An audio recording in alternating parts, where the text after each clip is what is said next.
Da Jovem Pan News, coloca na tela o nosso convidado. Sim, está ele lá pronto, firme e forte, o senador eleito e agora empossado da República, Sérgio Moro, vai conversar um pouquinho com a gente na manhã desta terça-feira. Moro, tudo bem? Você me ouve bem? Muito obrigado, viu, por ter aceitado o nosso convite. Um grande prazer, Paulo. Sempre atender a Jovem Pan, em especial o Morning Show, seu programa. Uma grande honra estar aqui e agradeço o convite. Obrigado, Moro. Moro, vamos conversar um pouquinho sobre vários assuntos. A nossa bancada também separou algumas perguntas para você, mas eu quero muito uma primeira impressão sua, né? Você acabou de chegar no Senado Federal, está sentindo um pouco o ambiente da casa. Agora você é um político empossado, podemos dizer assim, já foi candidato, ganhou eleição, foi empossado. Como é que você está enxergando tudo, Moro? E principalmente esse momento político, jurídico que o país está passando, com todas as manifestações que nós tivemos aí ao longo do final do ano passado, em relação aos quartéis, o dia 8 de janeiro, que foi um dia emblemático para o país. Como é que você está vendo tudo? Foi uma longa espera, desde a eleição, ali em outubro até agora a posse, então foi um tempo que eu me preparei, também participei ali de leve do segundo turno e estive me preparando para esse momento. Graças a Deus ele chegou. Estou, hoje como senador aqui empossado e a missão é grande.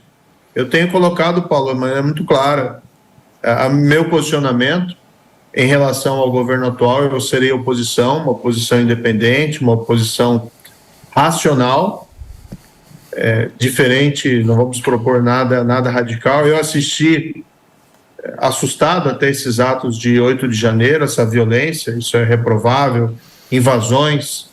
Eu acho que dentro da política nós precisamos ter, sim, manifestações do cidadão contrárias ao governo, insatisfeitos com seus representantes, isso é normal dentro de uma democracia, mas sempre tem que ser pacíficas. Agora, nós não podemos deixar também o nosso futuro ser pautado pelo que aconteceu em 8 de janeiro. Existe um governo que está hoje trabalhando, que deve encaminhar os seus projetos, e a oposição tem que atuar livremente, a oposição democrática, responsável, e é assim que eu quero me posicionar. Além disso, eu tenho meus projetos, as minhas pautas, que eu quero realizar independentemente do governo federal. Ô Moro, uma pergunta bem objetiva aqui para você. Você acha que o Bolsonaro tem condição política de liderar a oposição a esse governo?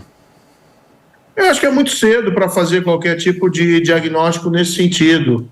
E a oposição não deve aí se pautar em cima apenas de um indivíduo. O que nós temos hoje no Senado é um grupo de parlamentares que se coloca claramente como oposição racional a esse governo, simplesmente porque é o meu caso. Eu não acredito nas pautas do PT. Eu acredito em abertura da economia, eu acredito em segurança pública, em combate à violência, em proteger o cidadão, eu acredito em combate à corrupção. E eu entendo que o desenvolvimento econômico, a prosperidade, não pode se basear nessa ideia de nós contra eles, ricos contra pobres, essas noções de responsabilidade fiscal. A gente está vendo, por exemplo, Paulo, que me preocupa muito, esses ataques do presidente da República ao regime de metas da inflação. Ataques ao Banco Central, à independência do Banco Central. Não é esse o caminho do desenvolvimento econômico. Isso, na verdade, nos leva para trás. E a oposição não pode depender de apenas um único indivíduo. O que nós temos que fazer, sim, organizar aqui dentro do Senado, organizar dentro da Câmara dos Deputados um grupo coeso, que não se renda ao fisiologismo, para fazer essa oposição. E também ver essa oposição vindo de fora para dentro da sociedade civil organizada. Muito bem. Moro, deixa eu trazer o nosso Zé Maria Trindade aqui para a conversa. Zé, a bola está contigo. Perfeito. Muito bom dia, senador. Senador, o senhor não está por dentro do processo, mas viu tudo o que aconteceu. O senhor condenaria todos que foram presos ali depois dessa baderna do dia 8, que isso não é política nem manifestação, mas o senhor condenaria todos, inclusive os que financiaram a vinda deles aqui para Brasília?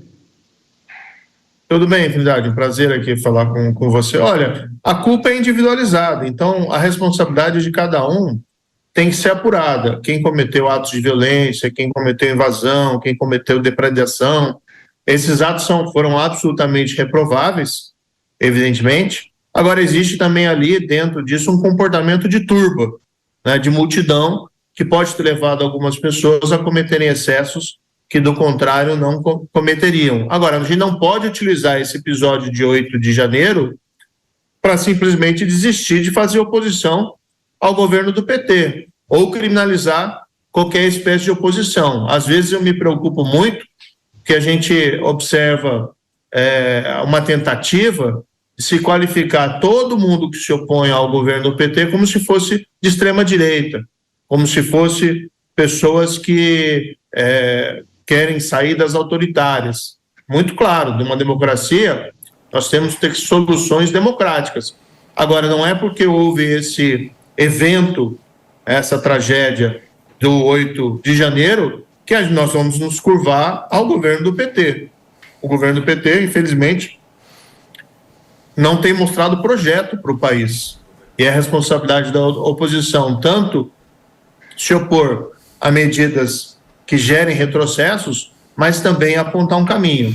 Vou te dar um exemplo aqui. Na semana passada, o meu primeiro projeto foi na área econômica. Eu apresentei uma proposta de emenda à medida provisória 1158, essa medida provisória que altera o Conselho Monetário Nacional e também ali altera o COAF. E a minha proposta é, olha, o Conselho Monetário Nacional fixa as metas de inflação e os intervalos de tolerância. Essa é uma medida que vem lá desde o Plano Real e tem propiciado uma estabilidade na nossa economia. A votação se faz por maioria. Diante desses ataques ao regime de metas de inflação, e para a gente ter uma solução mais técnica e fugir desse populismo econômico, a minha proposta é no sentido que a decisão tem que ser unânime. Isso vai favorecer uma solução técnica.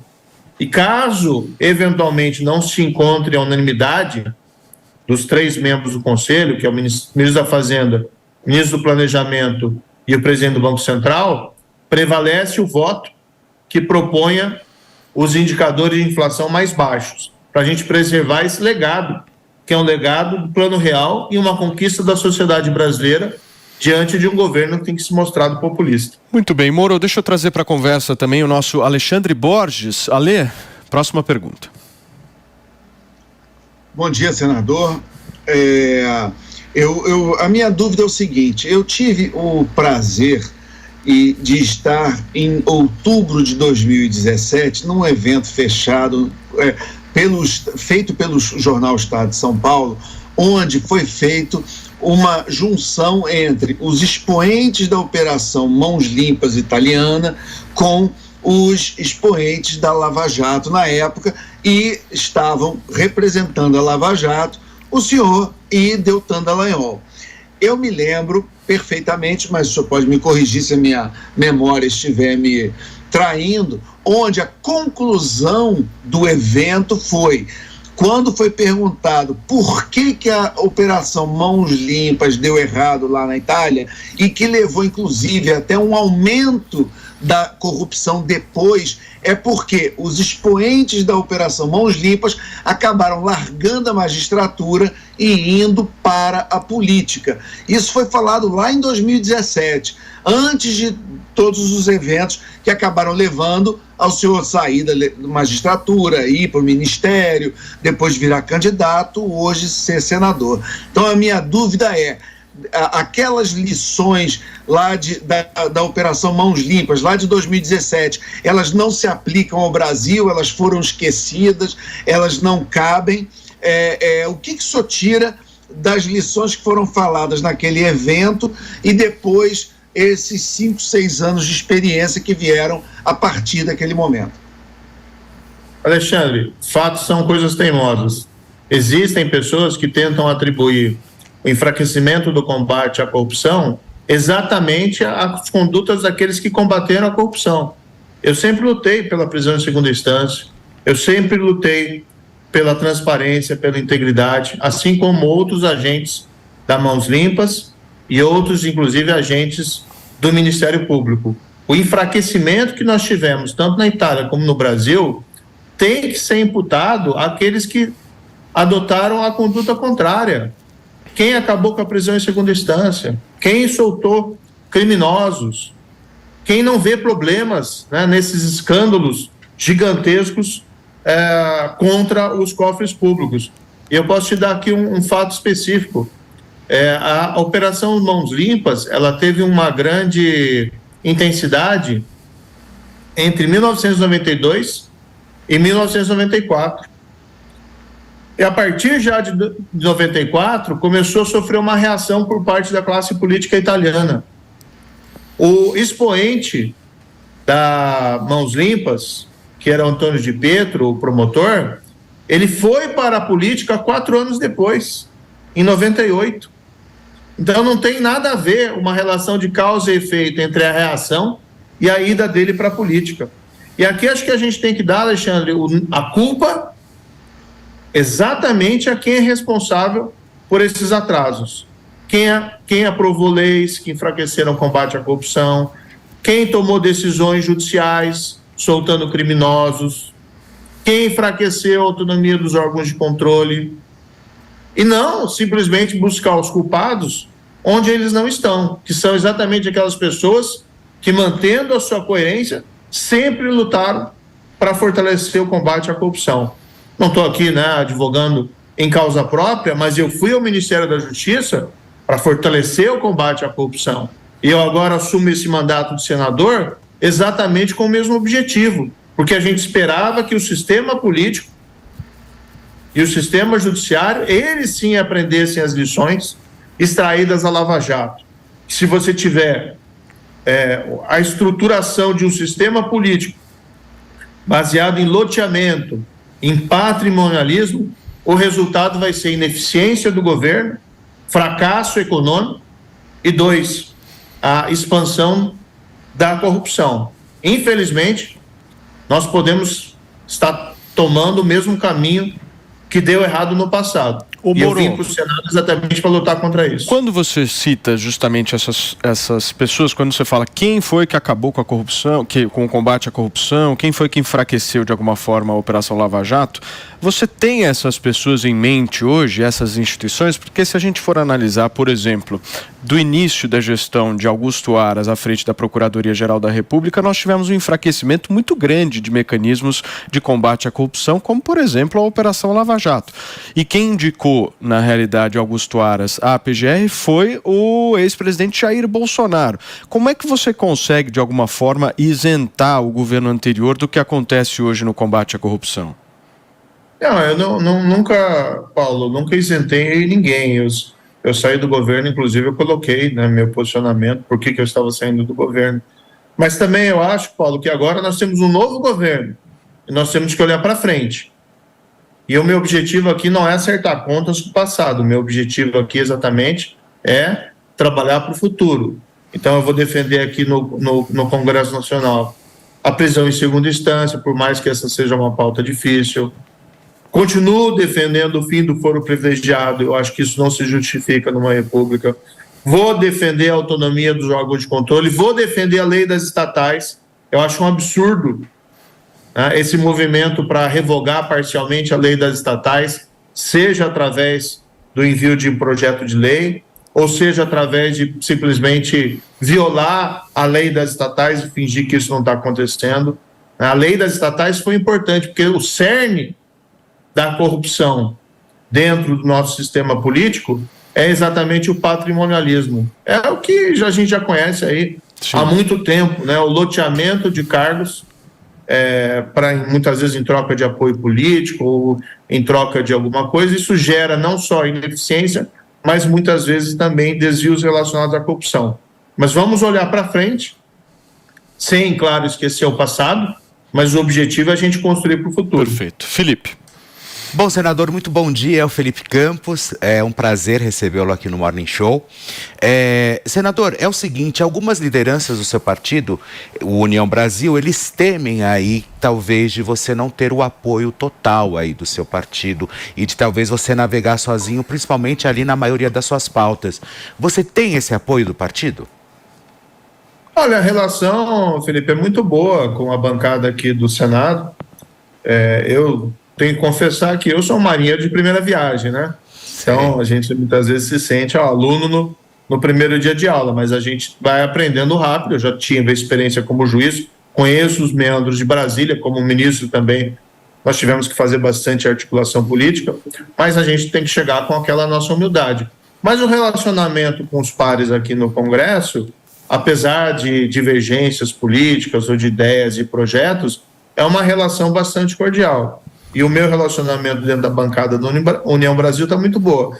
É claro que Brasília, né, isso eu já tinha presente desde a época do Ministério, Brasília, ela às vezes vive um pouco de intrigas, da futrica, da fofoca, então às vezes publicam-se algumas coisas que não correspondem exatamente à realidade dos fatos. Vai ser um trabalho árduo, eu não vou aqui, não ignoro isso, de que vai ser um trabalho difícil buscar, né, uma maioria necessária para aprovações de medidas de combate à corrupção, mas não por isso a gente vai desistir de fazê-lo. E do outro lado, o que a gente tem que fazer? Também interagir com a sociedade civil, com a classe empresarial, com a classe trabalhadora, que os principais prejudicados pela corrupção são eles, né, pelos desvios e pela ineficiência. Roberto Dumas.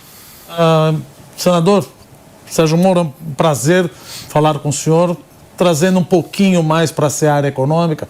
O senhor falou muito bem que é a favor da continuidade da lei das estatais e também a continuidade da independência ou autonomia operacional do Banco Central.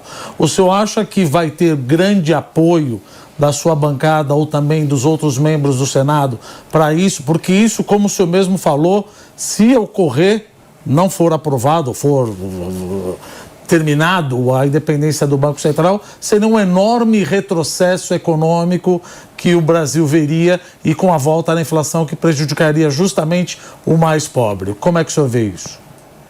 Eu vejo espaço político para retirar a autonomia ou a independência do Banco Central. A minha percepção política, tá, é que o governo federal tem tomado uma série de decisões erradas na condução da política econômica, a principal delas, esse aumento demasiado dos gastos públicos, o que gera aí um cenário de irresponsabilidade fiscal e que impede que o Banco Central possa colocar os juros num viés de baixa, e talvez o governo federal, né, o Lula, esteja aí antevendo uma possível recessão pelos juros elevados e politicamente quer transferir já a responsabilidade ao presidente do Banco Central, transformando ele no grande vilão, né, no grande representante dos plutocratas, rentistas, ambiciosos, que provocariam uma recessão. Mas não vejo a possibilidade, até porque é uma questão técnica. Os juros não caem, porque existe uma necessidade técnica de mantê-los nesse patamar ou até, eventualmente, de subi-los, porque o governo não tem apresentado projetos, né, que tenham gerado que tragam segurança dentro do nosso futuro. Mas não acredito, claro que eu não falo pelo Congresso, mas não acredito em momento nenhum que qualquer proposta de enfraquecer o Banco Central possa ser bem sucedida. E ao contrário, né, mas aí que acho que a gente tem que tomar cuidado. A responsabilidade, a meu ver, do parlamento é fortalecer, proteger o Banco Central, não só desses ataques, mas como eu fiz, eu apresentei uma emenda, uma medida provisória, que protege o regime de metas. Você vai ter que ter unanimidade, as decisões não vão ser mais por maioria, são 3, o ministro da Fazenda, a ministra do Planejamento e o presidente do Banco Central. 2 deles são mais suscetíveis, né, porque são nomeados e podem ser demitidos a qualquer momento, são mais suscetíveis à interferência política, enquanto o presidente do Banco Central não. Se a gente demanda unanimidade de decisão, não mais maioria, nós temos condições de fazer prevalecer uma decisão técnica em relação às metas de inflação e os intervalos de tolerância. E, em segundo lugar, se não atingir unanimidade, prevalece o voto que propõe os índices menores. É uma resposta institucional, a meu ver, esses ataques que estão sendo feitos ao Banco Central e ao regime de metas de inflação. Porque o mais grave é isso. Sim. Não é um ataque apenas ao presidente do Banco Central, é um ataque ao regime de metas de inflação. Ô Moro, se tem duas figuras aí que estão sendo muito comentadas em todo o noticiário, é obviamente o presidente Lula, mas no âmbito do Poder Judiciário, o ministro Alexandre de Moraes. Uma das pautas que existiu, inclusive no passado, na campanha eleitoral, para muitos candidatos que tinham a intenção de representar de alguma forma a direita, foi justamente quando alguém se elegesse a senador e fosse para o Senado Federal, fizesse um trabalho de fiscalização dos ministros do Supremo Tribunal Federal e tentasse combater qualquer tipo de abuso que poderia ali ser cometido por qualquer uma das figuras que lá integram a Suprema Corte. Eu quero muito entender qual que vai ser a tua postura em relação a isso e queria que você traçasse um pouco uma opinião sobre a atuação hoje do ministro Alexandre de Moraes no Supremo Tribunal Federal e também no TSE. O ministro Alexandre, acho que ele decidiu em circunstâncias muito extremas, em um cenário que se temia um golpe de Estado, quer real, quer imaginário, mas existia uma situação bastante delicada. Ele proferiu algumas decisões duras, né?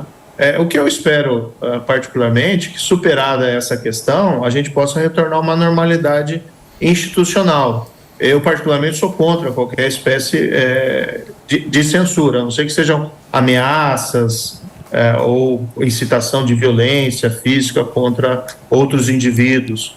Mas, por exemplo, se houve medidas que talvez foram um pouco extremadas no passado, agora voltando a uma normalidade institucional, a gente espera que isso não seja mais necessário e que isso volte aí a uma normalidade institucional, né? Numa democracia nós temos que ter uma grande amplitude da liberdade de expressão.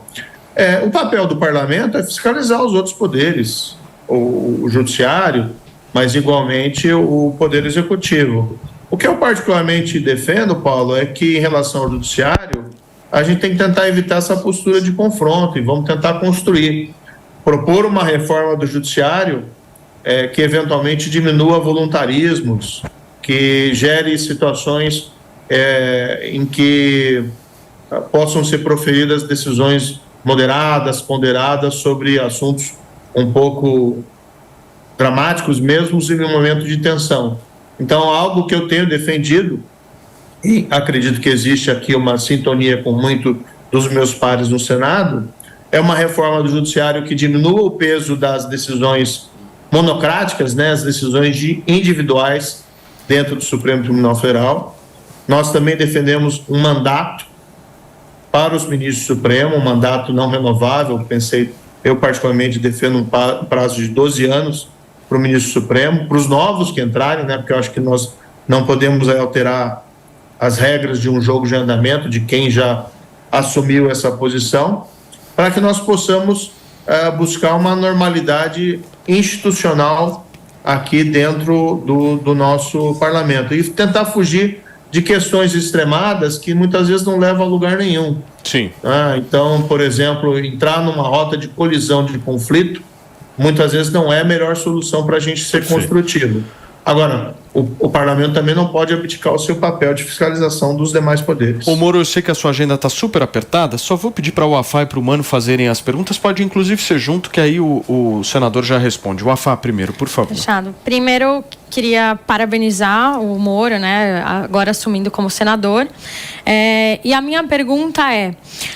Eu vi recentemente um tweet seu falando que a Lava Jato vive, mas a gente sabe que a gente tem um STF que joga super contra a Lava Jato e enfim, os movimentos, e também uma classe política que joga contra isso, ou seja, você já entrou com esses dois inimigos aí. Como você vai trabalhar agora, né, que o Senado vai ter uma bancada anticorrupção, como você vai trabalhar para que de fato a Lava Jato renasça? Muito bem, Mano, qual que é a tua? Só para a gente já emendar. Bom dia, senador. Minha pergunta é a seguinte: os dois lados da polarização muitas vezes têm acusado o judiciário brasileiro de politização, sejam petistas falando inclusive sobre a atuação da Lava Jato, sejam bolsonaristas falando sobre a atuação do ministro Alexandre de Moraes. Aí eu queria a avaliação do senhor. O judiciário brasileiro está politizado? Por favor, Moro, essas duas perguntas para a gente fechar. Não, perfeito. Olha, o tema do combate à corrupção num país que tem uma tradição, infelizmente, de desvio e de impunidade é um tema muito difícil. E eu sempre me posicionei ali no passado, durante a Lava Jato, eu sempre dizia, olha, isso aqui é um momento excepcional, que a gente está conseguindo finalmente responsabilizar pessoas que cometeram crimes, pessoas poderosas. Então é difícil numa democracia desigual como a do Brasil, e com uma tradição de impunidade, a gente avançar essa pauta. Agora a Lava Jato provou que isso é possível. E foi possível através não de uma ação realizada num nível elevado do poder, mas ali na época iniciou num juiz de primeira instância, com força da sociedade. Nós tivemos a maior manifestação desde as diretas já, em março de 2016, em favor do combate à corrupção. Então isso está latente nas pessoas. E quando eu fiz a minha campanha aqui, ali no Paraná, e eu converso com as pessoas, tem aquele desejo, né, aquela ansiedade, ó, a gente precisa retomar esse trilho. Talvez o fato de nós termos esse governo de volta, né, do PT, tem um lado que as pessoas ficam um pouco desapontadas, tendo em vista tudo que aconteceu no passado, mas de outro modo também nos indica, nós precisamos persistir nessa luta. O que eu estou fazendo aqui, né, no Senado, vim exatamente para lutar para essa pauta. Vai ser difícil? Vai ser difícil, mas tem muita gente, tem gente aqui no Senado, tem gente ali na Câmara dos Deputados que defende a retomada dessa bandeira, porque se a gente for admitir que a corrupção siga impune e desenfreada, sinceramente não tem uma boa saída para o nosso país. Boa parte do nosso atraso, do nosso desenvolvimento, na nossa desigualdade, decorre exatamente do nosso fracasso em vencer o patrimonialismo, em vencer essa captura do Estado por grupos específicos que acabam como uma espécie de carrapato, né, se alimentando dos cofres públicos em detrimento da população. Em relação a esse discurso do judiciário, a gente tem que tomar isso com bastante cuidado. Eu ouço ainda com muita frequência, Lava Jato levou à criminalização da política. É uma ova, né? Quem foi condenado a Lava Jato, quem foi preso na Lava Jato, era quem roubou dinheiro público. Todo ato de corrupção é um ato de roubo. Todo corrupto é, portanto, um ladrão. A única coisa que a Lava Jato fez foi tratar o corrupto como ele deve ser tratado, como um ladrão, que tem que ser julgado, sim, mas tem que ser responsabilizado. Como aquele saque, verdadeiro saque que houve à Petrobras, e muitas vezes ali direcionado também a esquemas de propina, visando alimentar políticos graúdos, inclusive no Congresso Nacional, como aquilo pode ser considerado criminalização da política. No fundo, ali nós tínhamos políticos que cometeram crime e que foram responsabilizados. Então a gente tem que tomar bastante cuidado. Agora, eu defendo particularmente que o Senado tem que assumir um papel de protagonismo dentro desse nosso cenário político. O Judiciário tem um papel mais limitado. Dentro de uma democracia, quem tem que ser cobrado principalmente são os representantes eleitos, que se a gente não está satisfeito com eles, a gente troca. Enquanto que no Judiciário, pelas garantias do juiz, isso é muito complicado. Então a gente tem que tomar muito cuidado com esse discurso, mas eu espero que a gente retome um cenário de normalidade institucional e na qual o Senado possa ter um protagonismo maior na história da República, como já teve no passado, na época do Império e mesmo durante a República e até mesmo nessa nova República. Ô Moro, será que a gente vai te ver candidato em 2026? Porque eu ouvi até Michele Bolsonaro aí também sendo aventada. Você tem essa vontade? Só pra gente fechar. Eu estou preocupado, Paulo, em fazer o meu mandato aqui de Senado, fazer um bom mandato. Nem esquentei a cadeira aqui, acabei de... não deu uma semana da posse e o pessoal já começa a especular. Eu acho que a gente tem tanta preocupação no presente e tem tanta responsabilidade em atender aquilo que os meus eleitores esperam de mim, que o foco, pensar em 2026, pensar em 2030 ou lá adiante, não faz muito sentido no presente momento. Mas a especulação nada mais é do que a vontade dos outros querendo que se realize, né? Então, ou seja, eu acho interessante você pensar nessa possibilidade. Muito bem. Senador, muito obrigado, viu, primeiro por ter aí aberto a tua agenda pra gente, ter escolhido o Morning para você dar a primeira entrevista depois aí de empossado no Senado Federal. A gente deseja todo o sucesso do mundo e que você faça um bom trabalho aí no Senado Federal. Conte conosco aqui caso tenham pautas, né, turma? Sempre tem pautas relevantes aí no Senado polêmicas, Federal, né? Para a gente trazer aqui no programa, repercutir e cumprir o nosso papel por aqui. Obrigado, senador. Muito obrigado. Esse espaço é sempre importante para a gente prestar contas do que a gente vai fazer e eu agradeço muito a atenção de vocês. Realmente é a primeira entrevista que eu dou desde as eleições. Eu optei por ficar um período um pouco em silêncio, né? Esperando a posse. Mas estamos aí sempre à disposição. Muito obrigado, Paulo. Muito bem, gente. Essa foi a entrevista aqui exclusiva do Morning Show com o senador empossado da República, Sérgio Moro.